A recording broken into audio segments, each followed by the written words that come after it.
pero aquí estamos. Bueno, el día de hoy, 8 de agosto del año 2022, vamos a iniciar el curso de Derecho Penal 2 del programa de estudios del área profesional de la carrera de abogado y notario vía virtual en el cuarto semestre de la jornada vespertina de la sección K. Estamos bien, ¿verdad?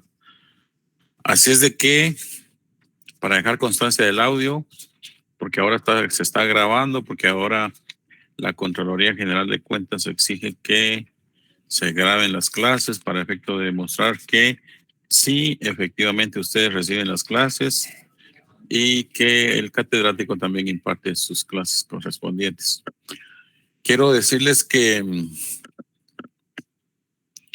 no por su servidor, sino que por coordinación técnica están requiriendo de que se pase lista y que se le ponga un puntaje a las personas que asisten dentro del programa de estudios, y a los que no asisten,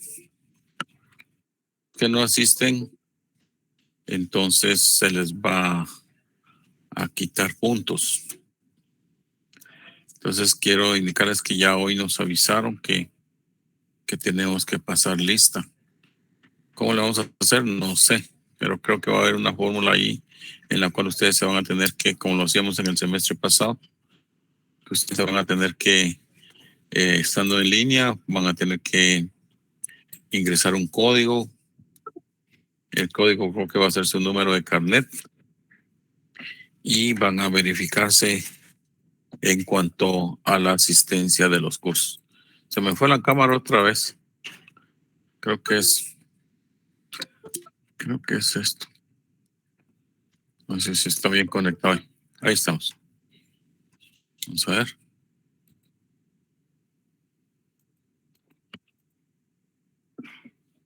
No da.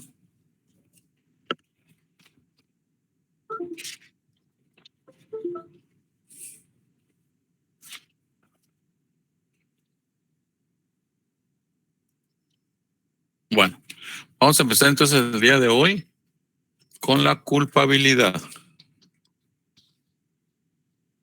Porque vimos la antijuricidad la semana pasada, ¿verdad? Ah, no, perdón, es que no hemos terminado la antijuricidad, solo nos quedamos en la legítima defensa.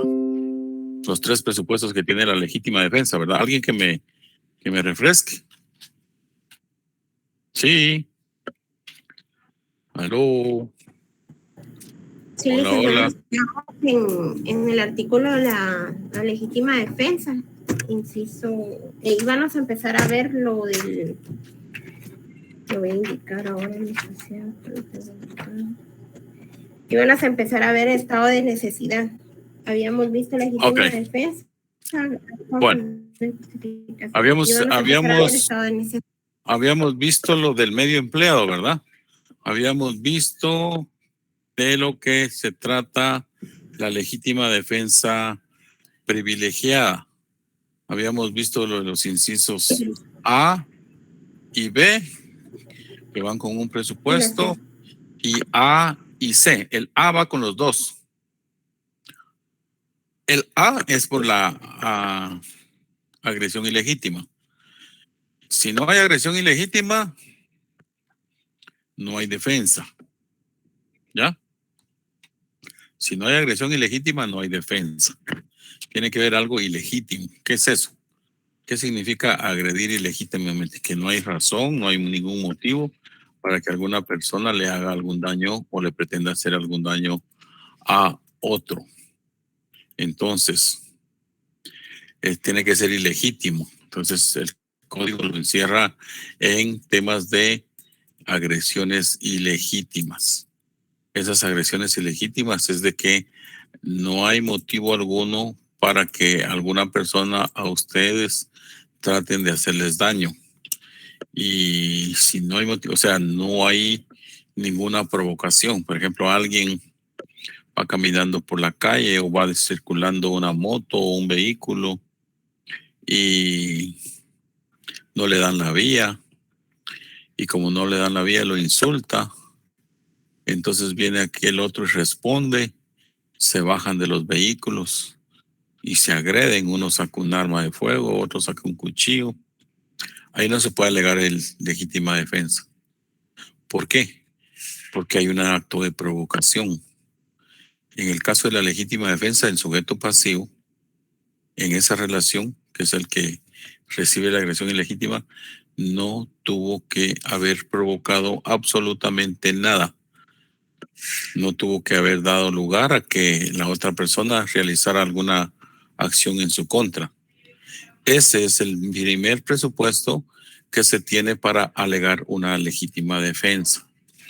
Entonces, cuando se entran a la casa, se saltan la barda, la verja, se saltan la pared, cortan el rizo y entran sin ningún motivo, razón o circunstancia, eso ya se considera una agresión ilegítima porque se está violando la morada ajena, donde nadie tiene que ingresar. Entonces, ante esa situación, todas las acciones que provengan del sujeto activo en contra de esa agresión ilegítima son válidas para plantear la antijuridicidad. O sea, es antijuridicidad con una causa de justificación. La palabra antijuridicidad es lo que rechaza todo, que es contrario a la ley, contrario al ordenamiento jurídico. Pero esta antijuridicidad tiene 3 puertas que permiten de alguna manera excluir o eximir de responsabilidad a alguna persona que las haga. Entonces tiene la legítima defensa, el estado de necesidad y el legítimo ejercicio de un derecho. Ya vimos la legítima defensa, entonces ahora vamos a ver el estado de necesidad. Entonces habíamos visto la legítima defensa. Ya no tenemos preguntas sobre la legítima defensa, ¿verdad? Son los incisos A, B y C de la legítima defensa. El A va con el B y el A va con el C. El A tiene que ver la agresión ilegítima. Ilegítima, la agresión ilegítima. ¿Ok? Bueno, entonces ya tenemos los 3 presupuestos, que era el B es el medio empleado, agresión ilegítima. El B es el medio empleado. Y el C es la defensa privilegiada. Nos entran a la casa. Eso lo tenemos que tener bien claro. Punto de examen. Bueno, entonces ahora vamos a ver. Hemos visto la culpabilidad porque pensé que habíamos visto. Ahora vamos a ver el estado de necesidad. El estado de necesidad, según el numeral 2 del Código Penal en su artículo 24, nos habla de que es el juego que tienen los bienes jurídicos tutelados entre sí. ¿Cuáles son los que se pueden apreciar? Todo es antijurídico, pero no es típico de un comportamiento si existe un estado de necesidad. Es por decir algo,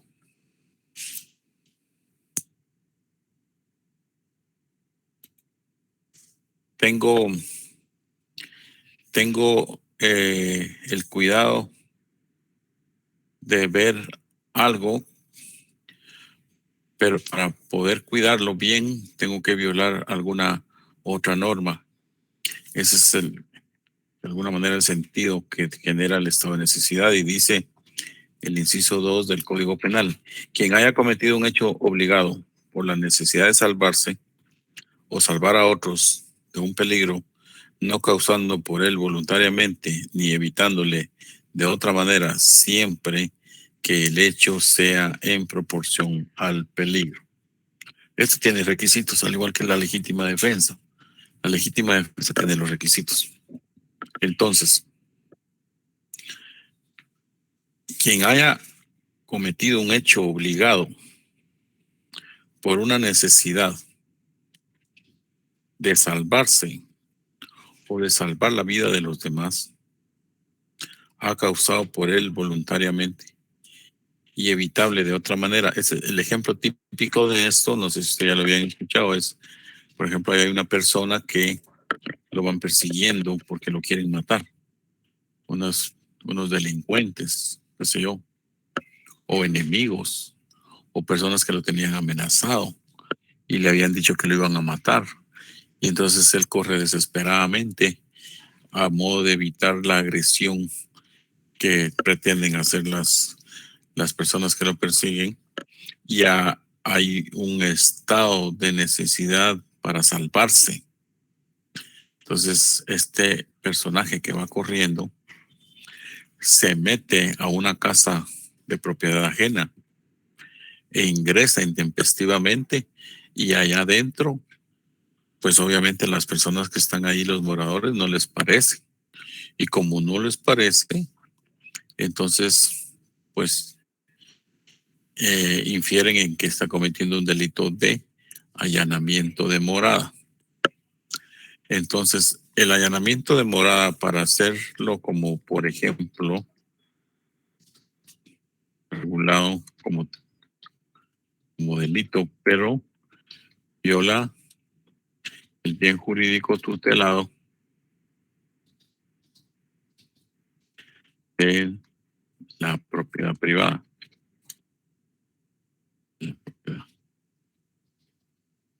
O propiedad privada.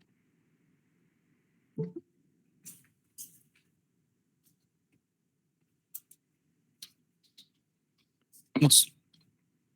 Entonces, el ejemplo que tenemos es que este allanamiento de morada tiene un bien, todos los delitos tienen un bien jurídico tutelado, pero aquí entra en una comparación cuál es el bien jurídico tutelado que resultaría menos afectado.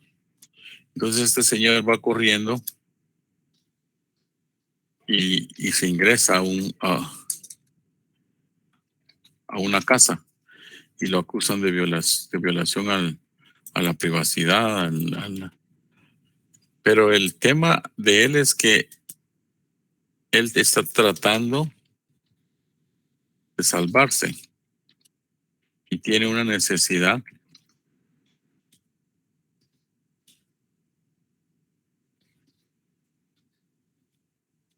actual de salvar su vida. ¿Ya? Entonces esta necesidad de salvar su vida estamos hablando, su vida, esto implica que el bien jurídico tutelado que él está protegiendo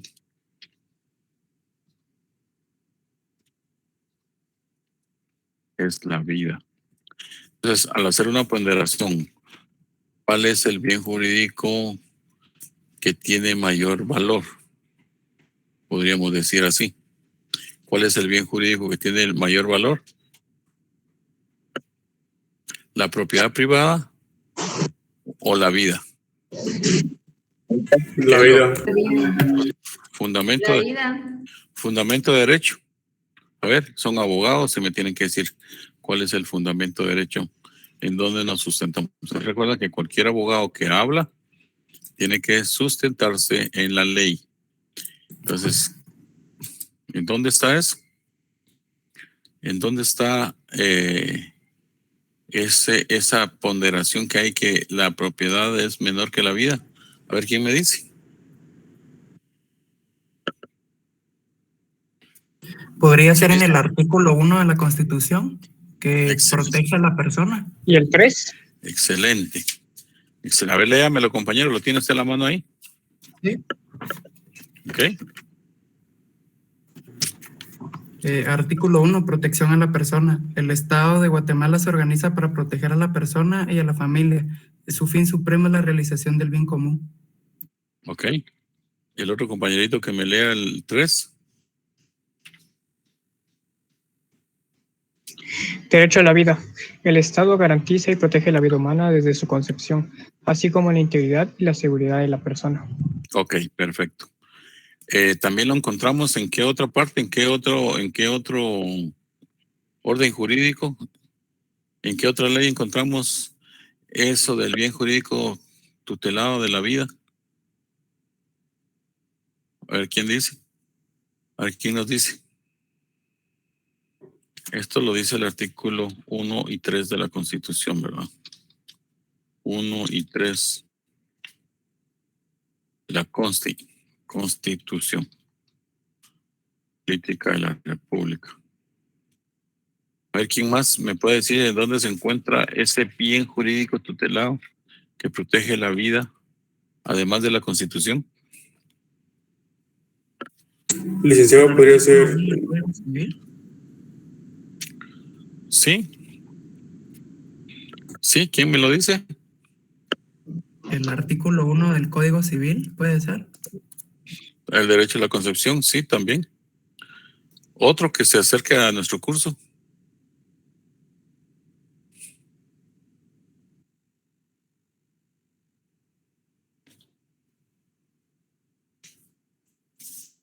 A ver, ¿quién?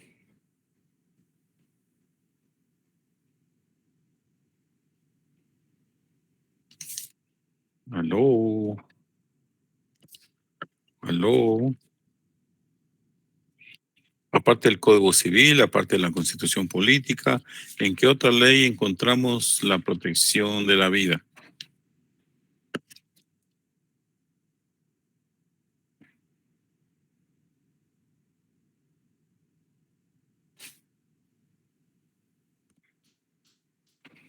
¿Aló? ¿No? En lo de homicidio, Exactamente, en el libro segundo, parte especial del título primero. Ahí está de los delitos contra la vida y la integridad de las personas. Esa es la normativa que señala que es la que señala de las prohibiciones que tienen las personas de quitarle la vida a otro. Entonces, aquí encontramos que las personas que van siguiendo al sujeto ese que se ingresa a una propiedad y viola el principio o el derecho de propiedad privada, entonces pone está en riesgo su vida. Entonces, ¿qué dice el numeral 2 del artículo 24? Dice, quien se haya cometido un hecho obligado por la necesidad de salvarse,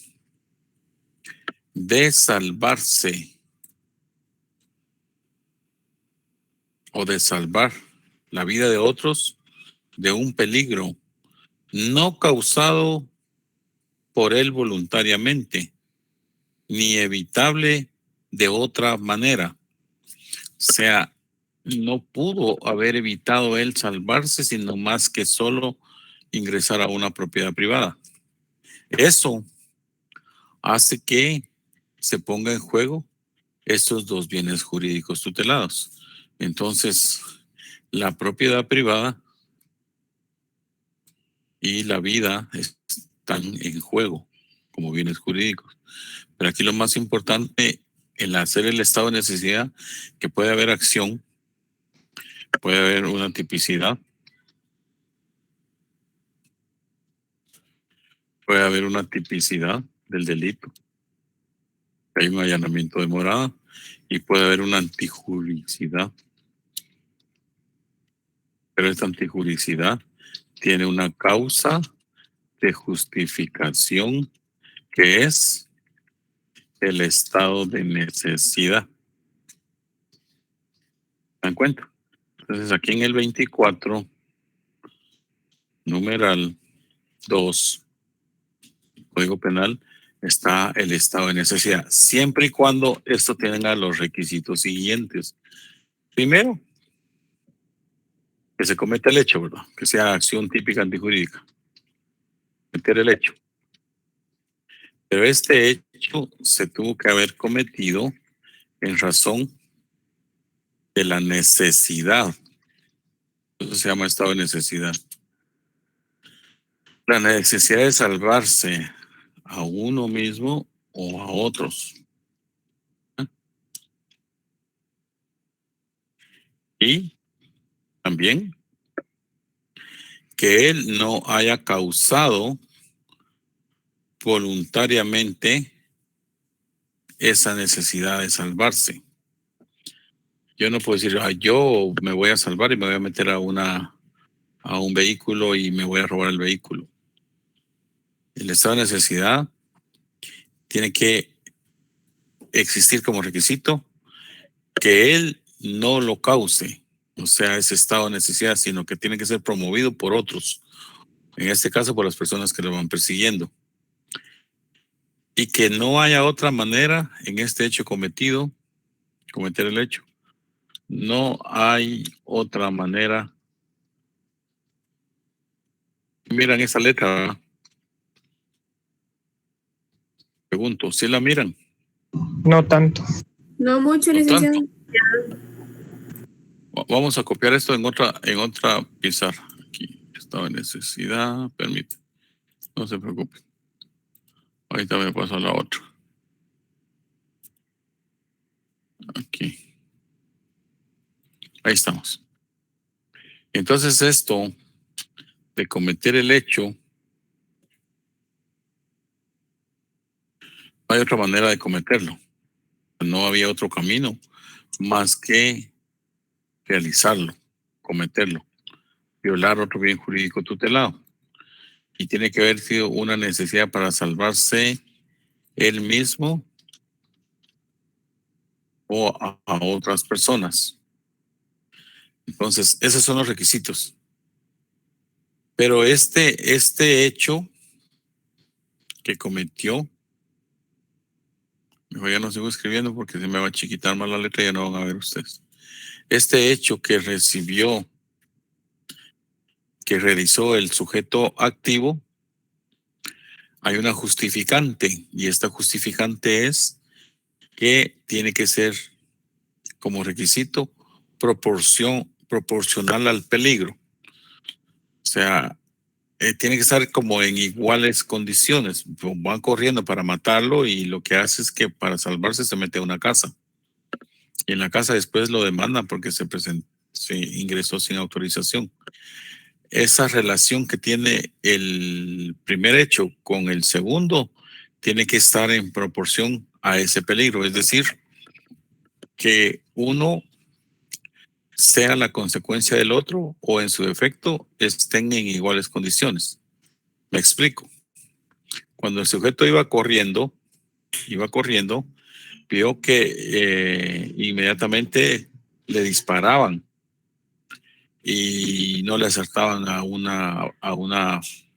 disparo de arma de fuego a su cuerpo, y para salvarse tenía que ingresar a una casa cualquiera donde tenía posibilidades de ingresar. Y ahí se refugió. Entonces ya los agresores ya no pudieron hacerle el daño, sino que se retiraron y se fueron. Este peligro que existía se asumía que era porque estaba en riesgo la vida, pero la necesidad de ingresar a un bien inmueble, eso implicaba que de alguna manera ese peligro estuviera en proporción al otro hecho que se estaba ejecutando. Entonces, eso excluye de responsabilidad penal al sujeto que se ingresó al inmueble. Entonces, mire, usted no va a ser responsable de ese delito porque hay un eximente y yo iba entrando ahí por un estado de necesidad. Entonces, alegan el estado de necesidad. ¿Estamos? ¿Alguna pregunta con esta variante? De las causas de justificación. ¿Sí? Sí, tengo una pregunta. En caso de que sea vida por vida, o como por ejemplo, esté en peligro mi vida y de otras personas, entonces apuro, o sea, no tengo otra manera más que quitarle la vida a otra persona, entonces, ¿cómo sería en esa ocasión? Eso sería legítima defensa, dependiendo cómo esté la situación. Todos los actos tienen sus detalles. Sí, pero en este caso... No lo entiendo en qué forma. ¿Cómo sería el ejemplo? Explíquemelo. Bueno, un ejemplo claro es unas situaciones que suceden en Estados Unidos en las escuelas cuando los jóvenes van a la escuela y sacan armas y empiezan a matar a sus compañeros, a los maestros. En este caso, siendo el maestro el que le quite la vida a esta persona, entonces, ¿cómo se defendería el maestro? le Sería estado de dispararía, necesidad. le dispararía al agresor Sí, para salvar a los alumnos. cabal. Podría ser un estado de necesidad. Un estado de necesidad porque está ponderando la vida de los niños con otro bien jurídico.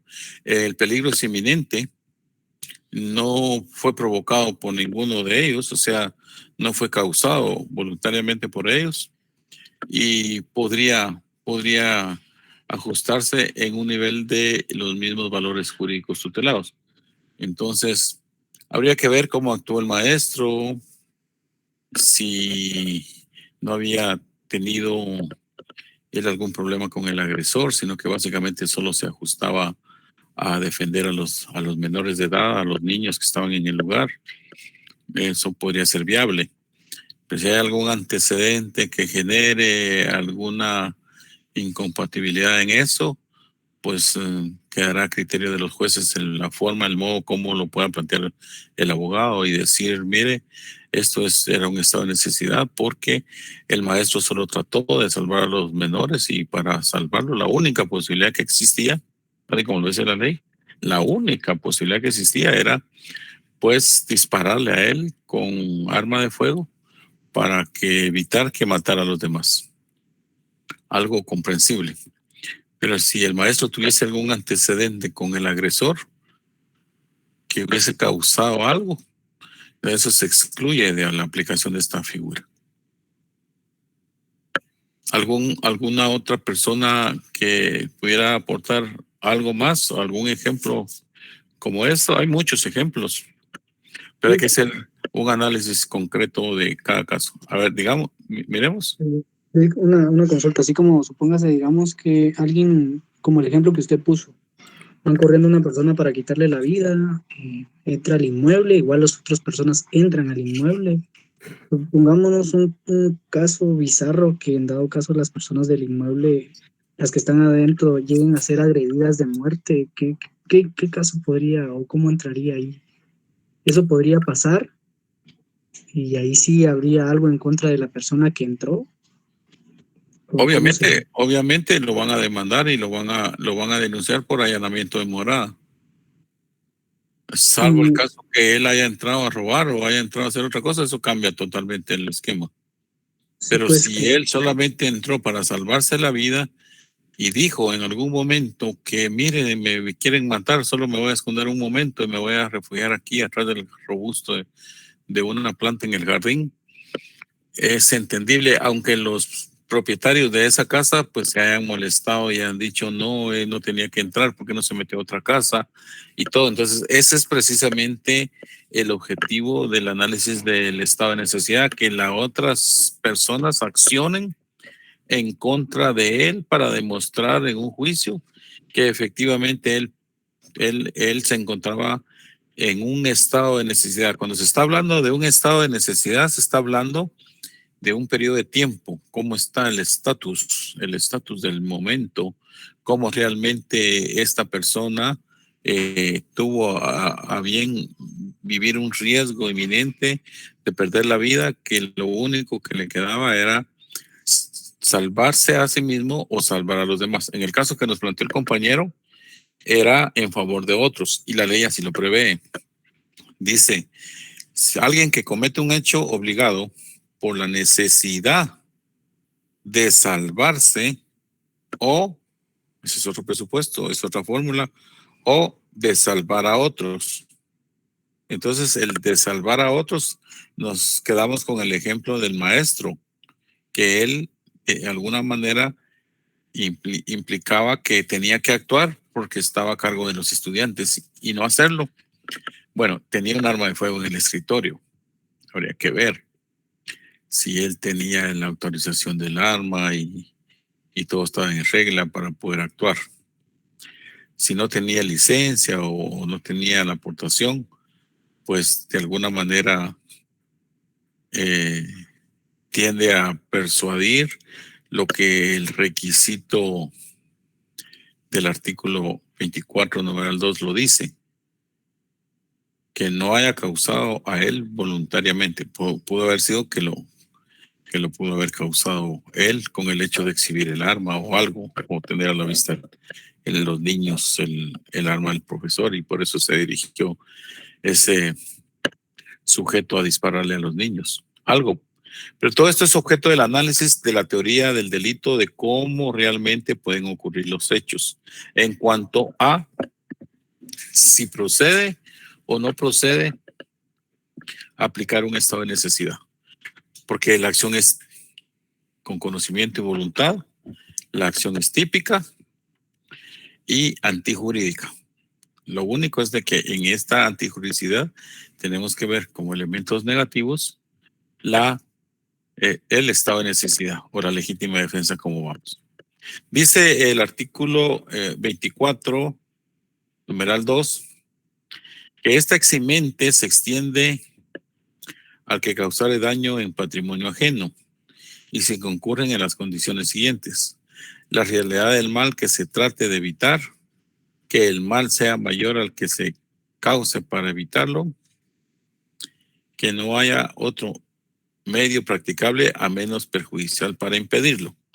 No puede alegar estado de necesidad quien tenía el deber legal de afrontar el peligro o sacrificarse. Esto entra en discusión con el ejemplo que nos decía el compañero en el colegio de los Estados Unidos o la escuela, que mató al otro sujeto. Pero aquí en el último párrafo, el estado de necesidad, ustedes miran, dice, no puede alegar este estado de necesidad quien hasta el deber, que tenía el deber legal de afrontar el peligro o sacrificarse. En este caso lo que hace es que el maestro que estaba ahí, pues lo que hizo fue accionar, que de alguna manera aquí en Guatemala creo que lo aceptarían. No sé cómo sería en los Estados Unidos con el jurado, porque allá es el jurado el que decide si es responsable o no.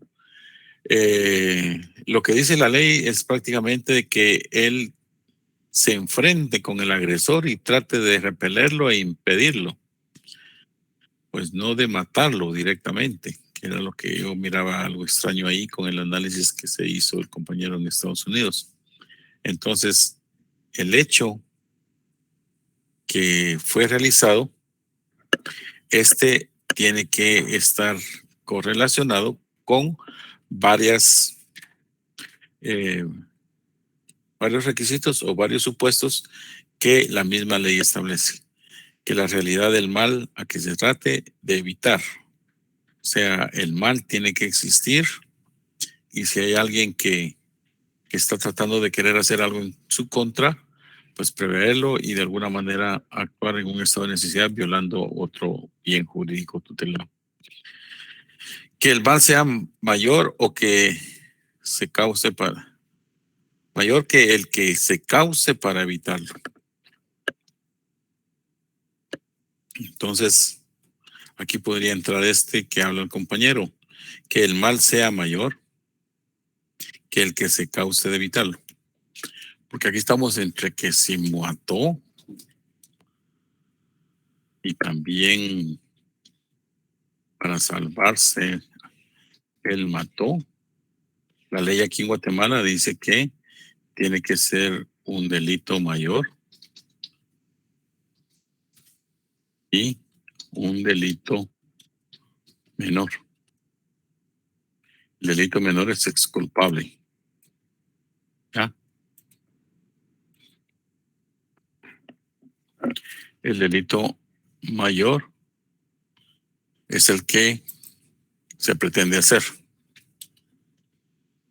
Se pretende con.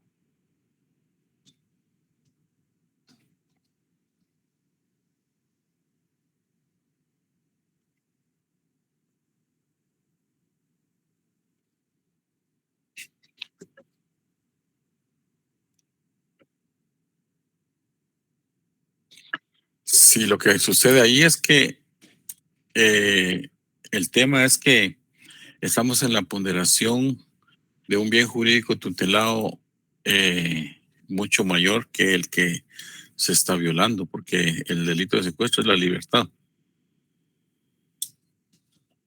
Y el delito de matar es la vida. Entonces, ¿cuál es el mayor ahí? El caso que pone el compañero de ejemplo allá en Estados Unidos, las únicas circunstancias que nos podrían, no nos podrían ajustar ahí es que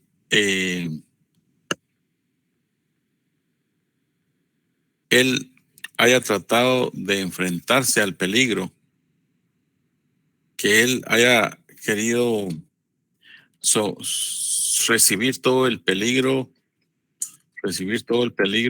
eso es lo que nos hace analizar. Dice, pues él tenía que recibir la agresión, por así decirlo, y afrontarse al peligro. ¿Por qué? Porque él tenía su cuidado a los alumnos, afrontarse al peligro. Bueno, y lo hizo. ¿Cómo lo hizo? Pues le disparó antes que él le disparara a los niños.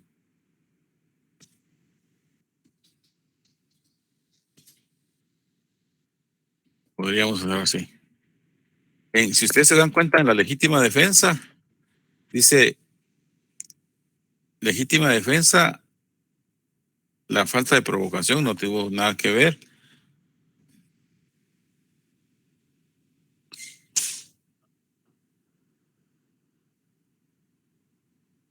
Dice, habla en plural también. En el último párrafo del C. Dice, en morada ajena o en sus dependencias, si su actitud denota la inminencia de peligro para la vida, bienes o derechos de los moradores. Cuando habla de los moradores, también está hablando en plural. Entonces, tal y como lo dice el artículo del estado de necesidad, salvarse a él o salvar a otros.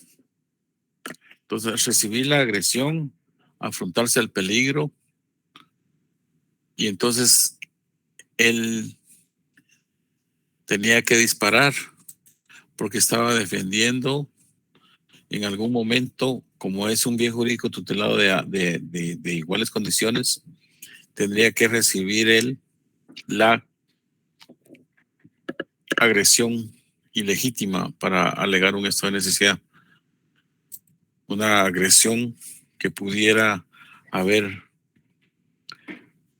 tenido que recibirse por parte de él para evitar que llegara más al extremo. Pero tampoco, ¿quién se va a enfrentar ante un loco de esos que llega a una escuela a disparar a diestra y siniestra y se va a poner de escudo ante nadie? Pues no, pues lo va a hacer como decía el compañero, pues viene y tiene un arma de fuego en la mano y pues la usa y le dispara y con eso evita. Entonces ahí lo podrían exculpar. Todo esto lleva, desde luego, una serie de análisis. En el caso del secuestro, el delito menor es el secuestro. Estamos hablando de la inversa. Y el delito mayor es mató a un secuestrador.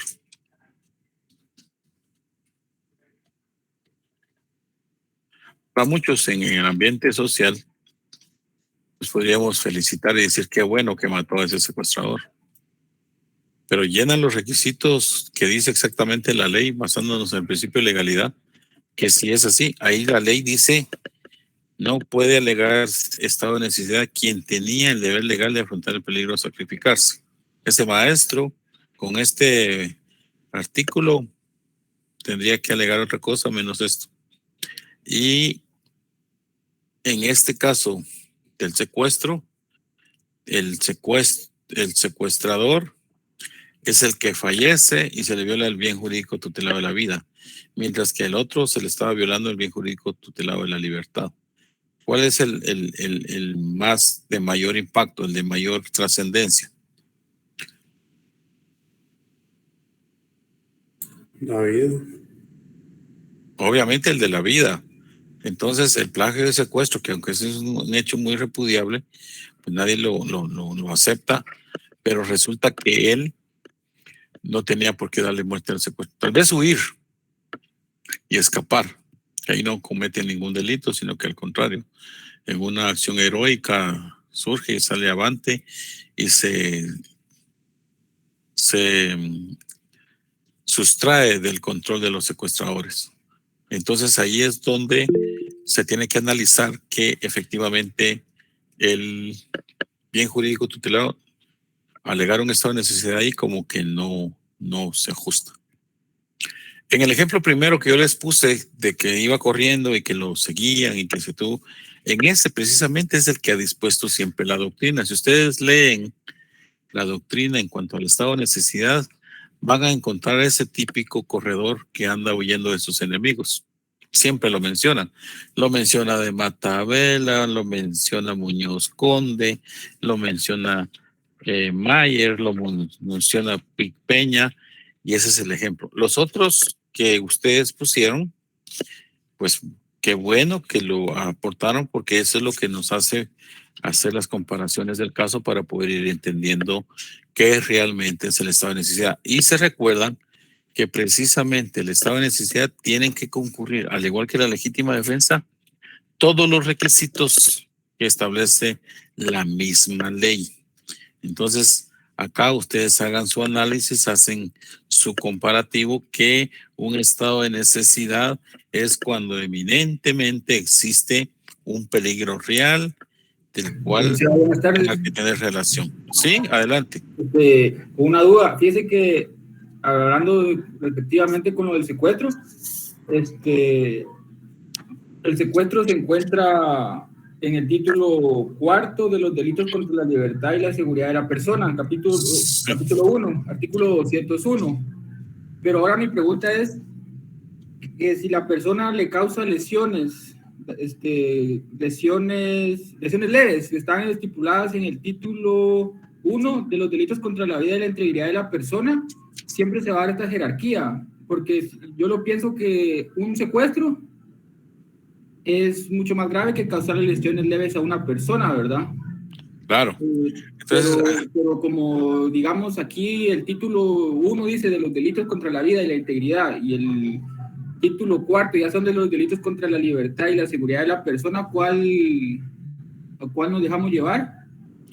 Ese es exactamente como el primer ejemplo que yo les puse. El delito de secuestro pone en riesgo la libertad de la persona. Y aquí tenemos que hacer un análisis de comparación si la libertad de la persona es mucho mayor que la integridad de la persona. Básicamente, como que estuviésemos en la misma ponderación y el mismo nivel.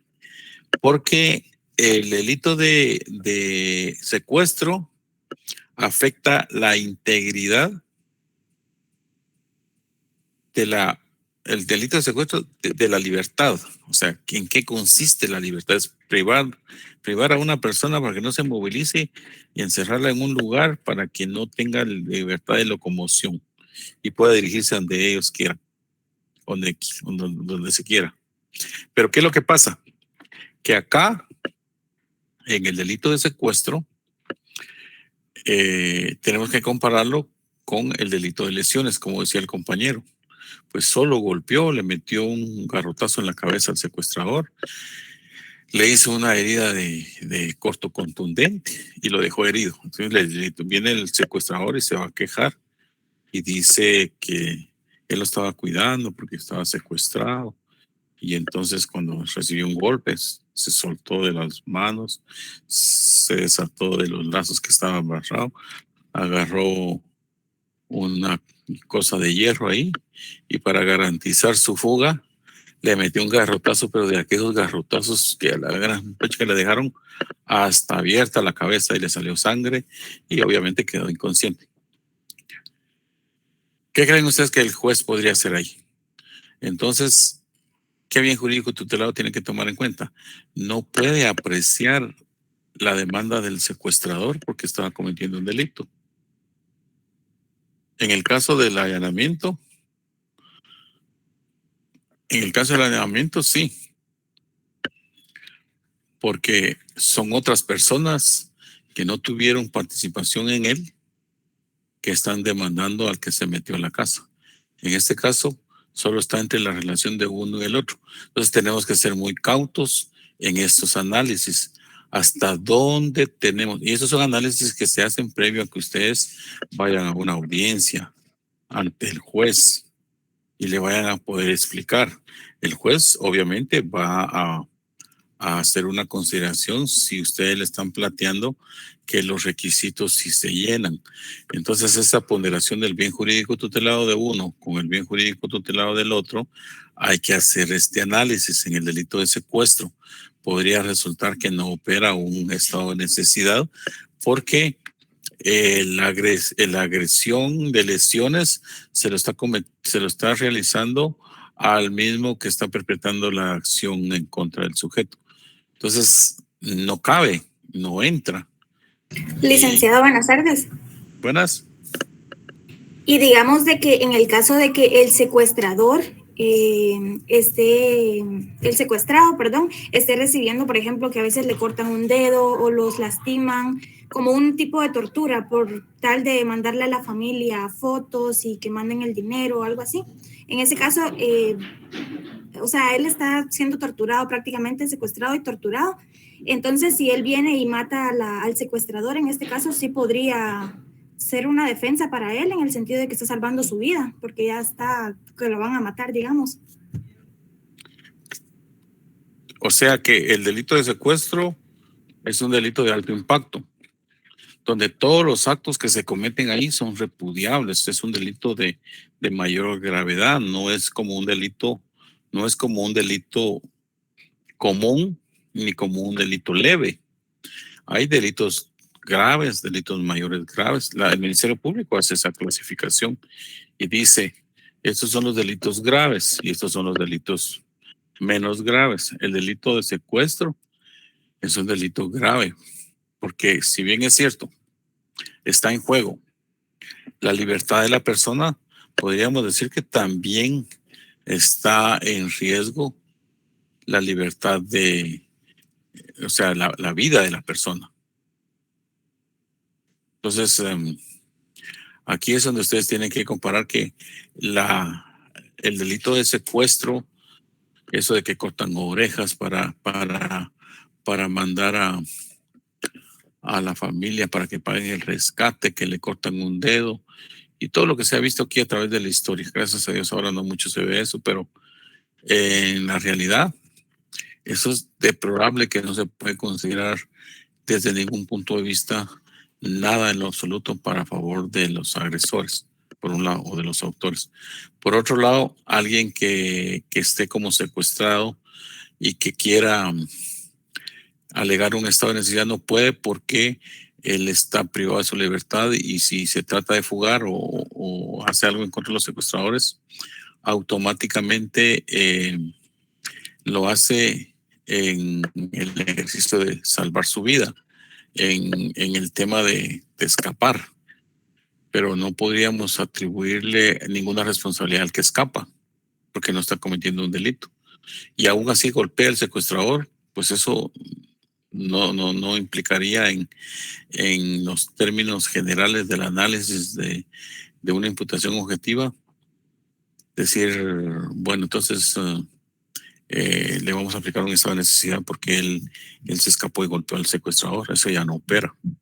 Eso no opera. Eso se tiene que considerar de una forma tal como una forma de salvar la vida sanamente, sin aplicarle ninguna responsabilidad a nada.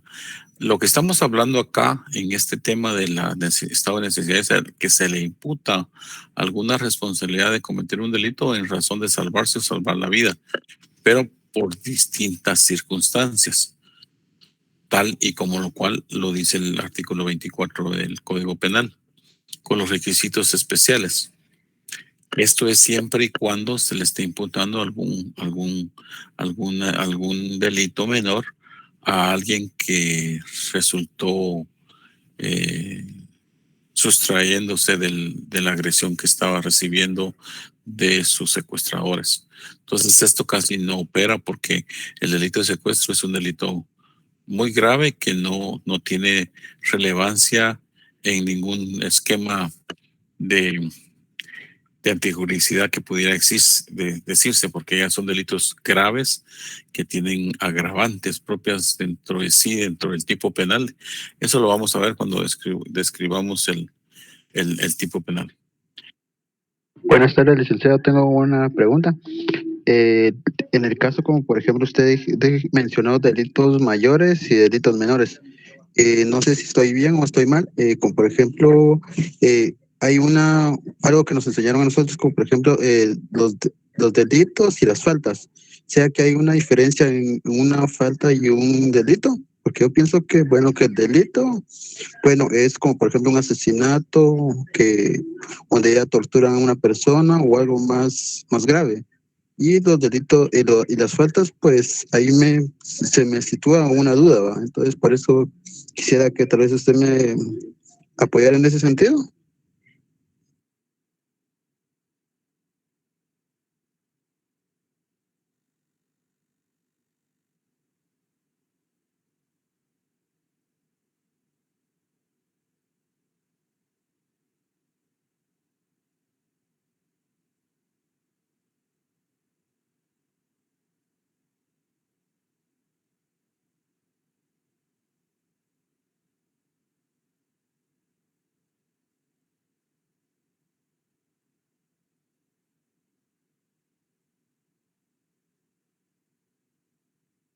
Se me fue el audio. Se me fue el audio del compañero. Explíqueme lo último que me decía, compañero, que no lo capté.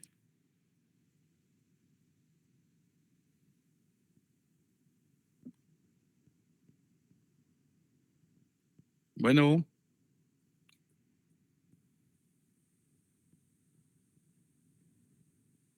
¿Me escuchan? ¿Ahora sí? Sí, sí se le escucha. Ahora sí que me escuchan. Va, si me hace favor de decirme lo último, que ya no le alcancé a oír, se me fue el audio. Entonces, para poderle entender bien el asunto.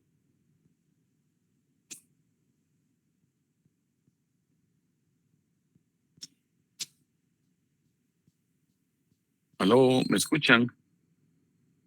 Sí. El compañero parece que no me escucha, ¿verdad? Porque a mí se me fue, ya no lo pude escuchar.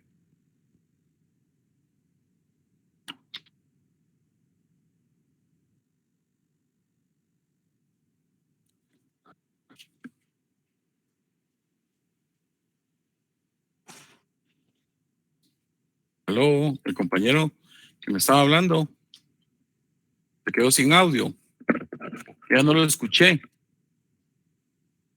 ¿Aló?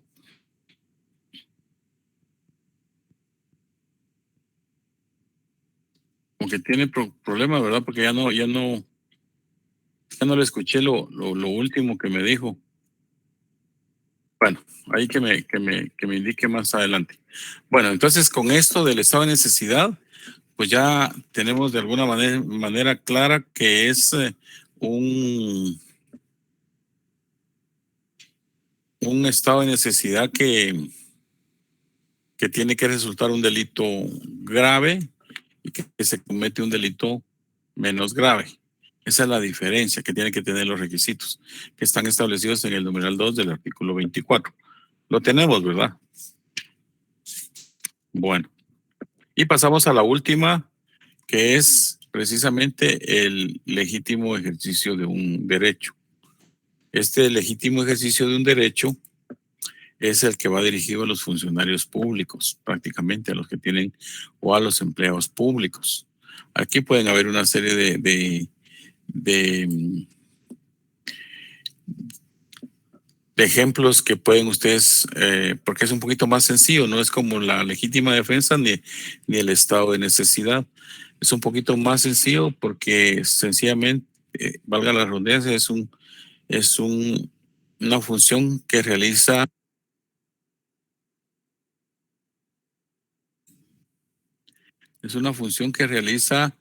el empleado público.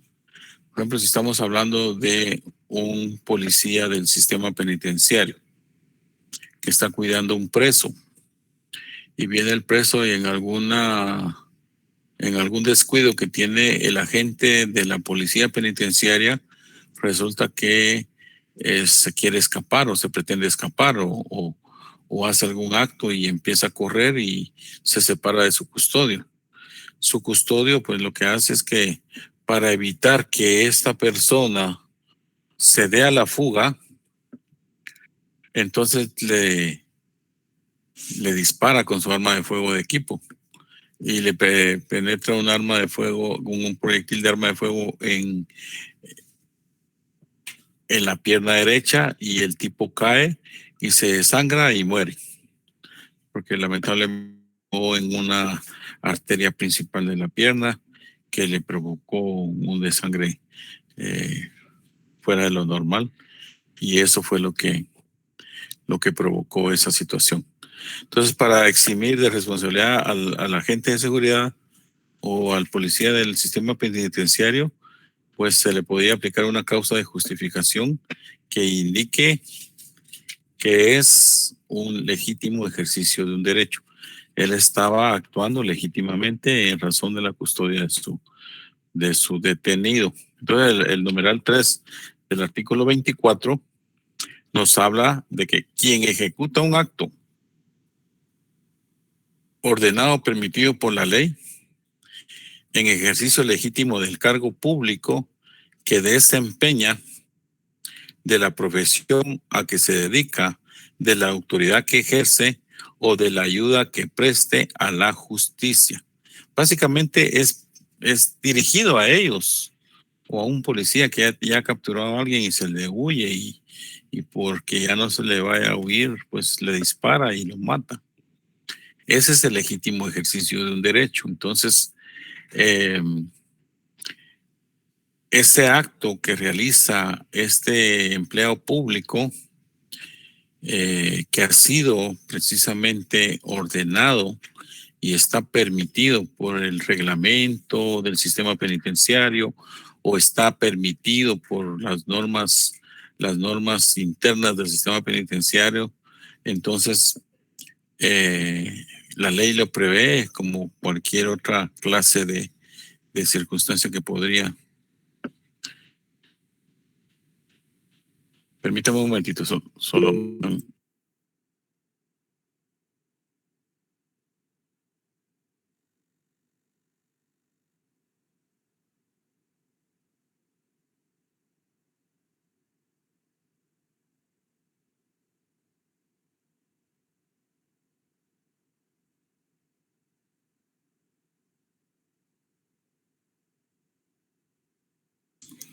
Bueno, entonces, este agente de seguridad de la Policía Nacional, del sistema penitenciario, está actuando, está realizando actos que están de alguna manera permitidos, porque hay reglamentos que indican que en determinado momento hay una zafarrancho en la cárcel o que quieren huirse todos los presos, pues los del sistema penitenciario de alguna manera podrán utilizar sus armas de fuego para compeler o prevenir o evitar o que se ejecute la fuga masiva, por así decirlo.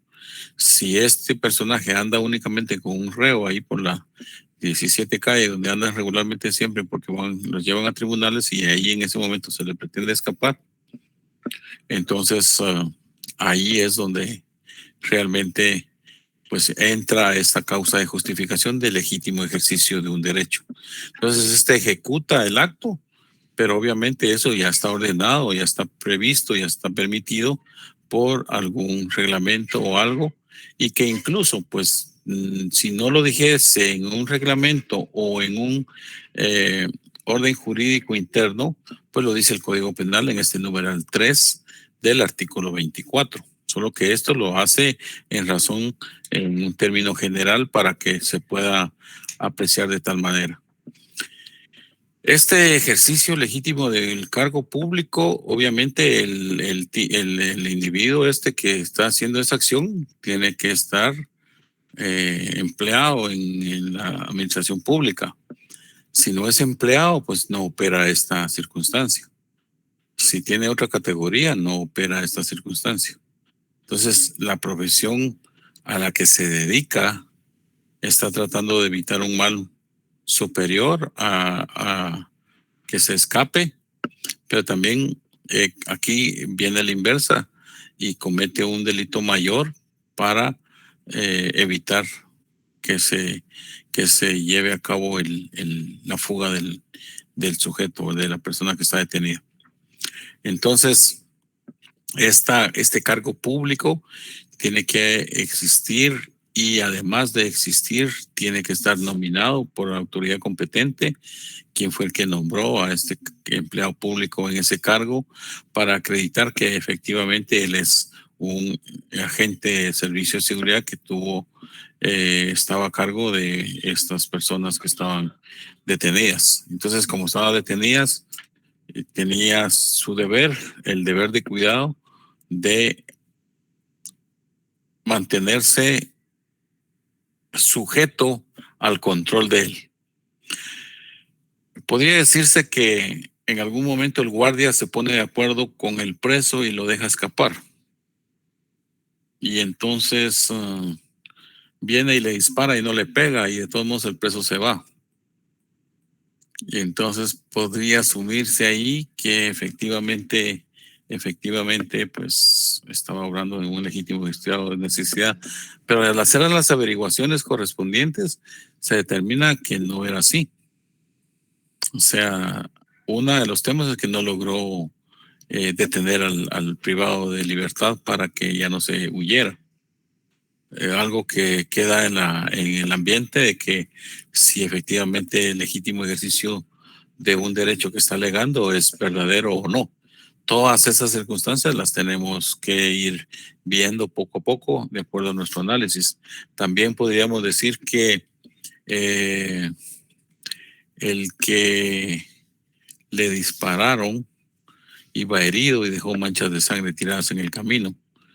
Entonces ahí podía evidenciarse un poquito más que efectivamente el empleado público que está alegando un legítimo ejercicio de un derecho, pues dejó una evidencia de que sí le disparó y que pues los disparos que le hizo no le acertaron precisamente para lograr la inmovilidad del sujeto y continuó aún así herido y podría entonces ahí aplicarse un legítimo ejercicio de un derecho. Pero todos esos detalles nos hacen cambiar en cada momento que si efectivamente concurren o no concurren los requisitos de esta figura jurídica que presenta el Código Penal como un elemento negativo de la anticidad.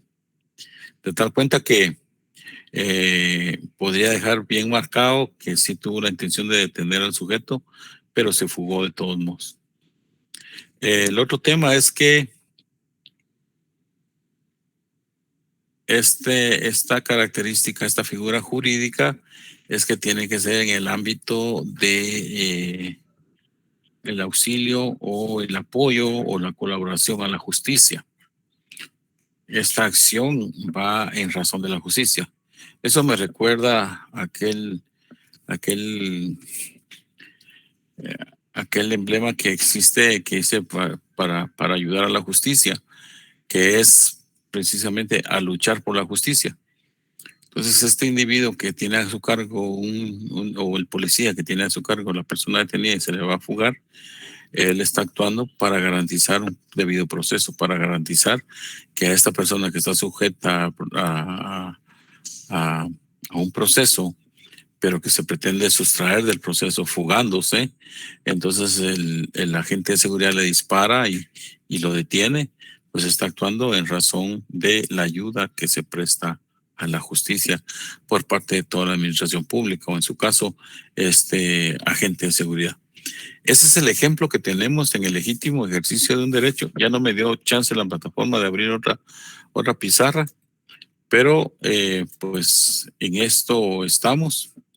No sé si tenemos preguntas en cuanto a las tres figuras que vimos de las causas de justificación, porque entonces nos va a dar tiempo para la otra clase ver la culpabilidad. Cuando ustedes ya tengan esos elementos del delito ya bien definidos, bien entendidos, pues se les va a ser fácil interpretar la tipificación de los delitos que están contenidos en el Código Penal. Y ya nos vamos con el homicidio, nos vamos con el aborto, nos vamos con el disparo de arma de fuego y así sucesivamente con todos los que tenemos en el programa. ¿Hay alguna duda que tengan, compañeros?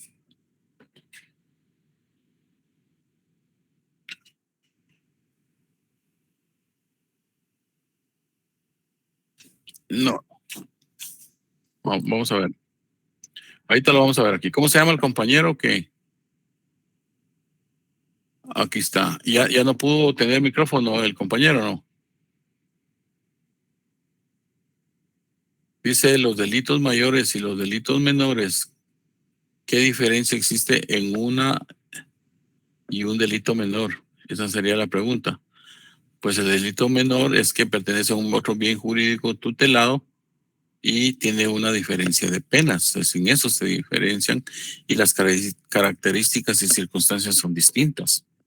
No es lo mismo darle muerte a una persona que a alguien que se entre en un allanamiento a una casa. No es lo mismo un secuestro que alguien que cometa lesiones. Entonces, esos delitos menores y delitos mayores se diferencian por sus propias características y obviamente marcan la diferencia por su propia pena que tienen consignados.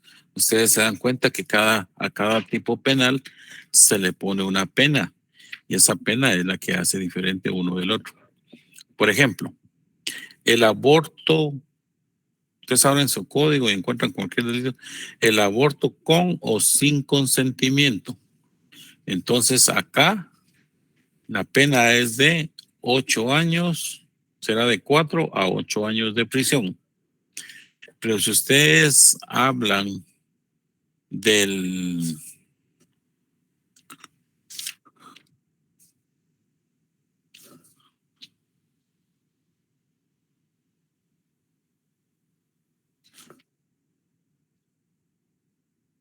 disparo de arma de fuego, la agresión,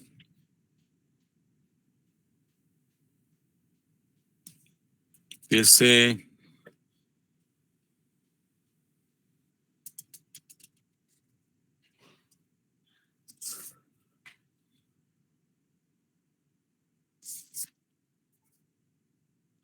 lesiones gravísimas de 3 a 10 años. Lesiones específicas de 5 a 12 años.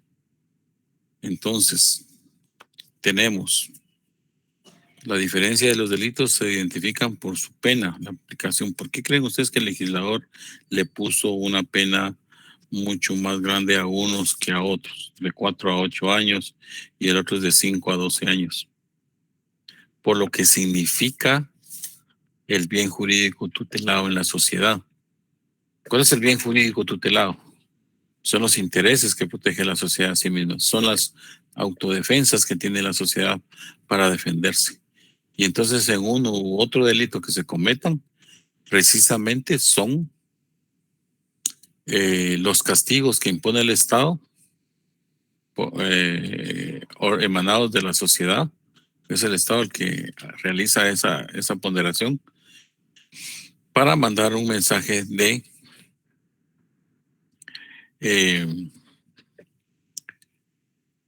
que las personas no pueden realizar ninguna clase de delitos. Es un mensaje que si realizan un delito de esta naturaleza van a tener una pena de tal manera que va en carácter retributivo, está retribuyendo de alguna manera el delito, le está retribuyendo a la sociedad o en su defecto en un carácter rehabilitador, que eso ya lo mirarán ustedes más adelante. ¿Algo más que tengamos por parte de algún otro compañero? Buenas tardes, ¿ahorita sí me escucha? Sí, dígame. Lick, yo les fui al compañero que le hablé anteriormente. Sí, ya me aclaró. Sí, así es, Lick. Mi duda era de los delitos mayores y los delitos menores, pero ya usted me los explicó. Y mi duda era que, como por ejemplo, otro licenciado nos explicó de los delitos mayores, como por ejemplo los de asesinato, y los delitos menores, como por ejemplo las faltas, y como los que usted mencionó de menor pena, pues, ajá. Claro. Ajá, exactamente. Sí. Y tenía otra pregunta aquí como por ejemplo en el de legítimo ejercicio de un derecho. Como por ejemplo, si un policía detiene a alguna persona, ¿va? Pero si tal vez, a veces como por ejemplo, es como un abuso de autoridad que cometen ellos, ¿va? Porque a veces tal vez no tienen una orden de un juez y a veces los detienen ilegalmente, ¿va? Que ahí entraría tal vez la detención ilegal, ¿va? Entonces, bueno, Todo tiene su análisis, todo tiene sus connotaciones. Entonces hay que analizarlo, porque si se excluye de ese ámbito, entonces estamos violando el principio de legalidad. Por eso es que el Código Penal dice, en principio, artículo 1 del Código Penal, que todas las normas que estén contenidas en ese código tienen que ser aplicadas de conformidad con lo que se establece en cada norma. El principio de legalidad es que si nos salimos del legítimo ejercicio de un deber, porque lo queremos asemejar o la podemos hacer igual o similar a algo, nos estamos saliendo de ese principio de legalidad, tal y como cual tiene, por ejemplo, si vimos el estado de necesidad, ustedes se dieron cuenta que ahí tiene requisitos. Si vimos la legítima defensa, también tiene requisitos. Esos requisitos tienen que cumplirse taxativamente, porque si no se cumplen, entonces no se puede alegar una legítima defensa, no se puede alegar un estado de necesidad, ni tampoco se puede alegar un legítimo ejercicio de un derecho, porque no concurren los requisitos. Entonces ahí definitivamente, ante que lo plantea, le van a rechazar su solicitud o le van a rechazar su planteamiento en una audiencia, y previo a eso, obviamente esto deviene de un análisis. Para aclararle lo que me decía en su pregunta anterior, delitos son delitos. Y hay diferencia entre delitos mayores y delitos menores, pero delitos graves y delitos menos graves y delitos leves. Faltas son faltas. O sea, no hay una diferencia que, digamos, delito es mayor y falta es menor, porque las faltas es otro ámbito. Hay faltas mayores y faltas menores. Entonces, para aclararle, gracias, Rick. Lo que le habían platicado antes, no sé quién fue, pero delitos, entre la clasificación de los delitos, obviamente se distinguen por las características y circunstancias que tiene cada delito y obviamente por la pena. Entonces, cuando tienen mayor pena, se entiende que son de mayor gravedad. Cuando tienen menos pena, una pena de multa, pues son delitos, pero que tienen pena de multa. Entonces, son considerados como delitos leves. No es lo mismo delito que falta. Falta tiene una clasificación distinta que ya más adelante la vamos a ver, pero ese es el tema, para que usted tenga el entendido que delitos, estamos dentro del ámbito de los delitos, la norma jurídica prohibida que habla específicamente de un delito. Gracias, Lick. Las faltas es otra cosa. ¿Estamos? Gracias, Lick, muy amable. Feliz Para tarde. servirle, Byron. ¿Alguna Gracias. otra pregunta para cerrar? Porque ya estamos concluyendo. Ya estoy sobre la hora. Licenciado, ¿será que usted no podría poner la diapositiva anterior solo para tomarle una captura? ¿Esta? Sí, permítame. Ya, muchas gracias. Les voy a poner esta también, solo que se lee un poquito, ahí la acercan, le hacen un zoom. Y la antijuricidad que la vimos ayer, ¿verdad? Que creo que escribimos algo ahí. Profesor, buena tarde, una consulta. Dígame. Hace poco se dio un caso en donde un muchacho le pega a una muchacha en la vía pública frente a la calle en San Cristóbal. Es en el vecindario donde yo vivo, pero resulta que en ese caso, por ejemplo, hablando del estado de necesidad, uno puede intervenir con golpes para separar y evitar que le haga mayor daño a la muchacha en un caso similar. Claro, se puede. Lo que pasa es que aquí en Guatemala tenemos la cultura de que no nos metemos en esos relajos, ¿verdad? Aquí miramos ahí la terminal en plena plaza donde están comprando medio mundo, llegan y le pegan a alguien o le disparan y nadie se mete. Entonces, pero la ley habla de que salvarse a sí mismo o salvar a otros como un estado de necesidad. O sea, todo eso es permitido siempre y cuando, pues, la mayor parte de guatemaltecos acá prefieren no meterse, miran que ahí las personas están con desangrándose y lo que hacen es seguir su camino y no meterse. Ahora, ¿por qué no se meten? Por las represalias o consecuencias que de alguna manera dentro de la cultura guatemalteca se vive, pero eso no es solamente aquí. En Honduras, en El Salvador, en todos lados ocurre lo mismo. Incluso en los propios Estados Unidos, allá nadie se mete con nadie a defender nada porque sabe que al rato pues lo persiguen a él y le pasa lo mismo, no sé. Pero la ley prevé eso es para que ustedes analicen y vean que en la legítima defensa sí está aceptado y eso sí lo haría la gente a la hora de salvarse a usted o a su familia. Usted daría la vida si alguien le quiere hacer algo a sus papás y haría todo lo posible por querer salvar a sus hijos. Y tiene que haber un nexo de relación entre ellos, porque entonces ahí deviene de alguna manera algún eximente. Pero en ese caso que fue muy sonado, que podría haber intervenido alguien y ir a separar a la dama y que ya no le permitiera seguirle pegando y que también es un acto reprochable, que ustedes saben que ese delito es violencia contra la mujer en su manifestación física. Eso es de acción pública ahora. Ya cuando ustedes miren los procesales se van a dar cuenta. Derecho procesal indica que ahí el Ministerio Público, con ese video que estuvo saliendo en las redes sociales, tiene la obligación de iniciar las pesquisas o las investigaciones de inmediato y en forma automática.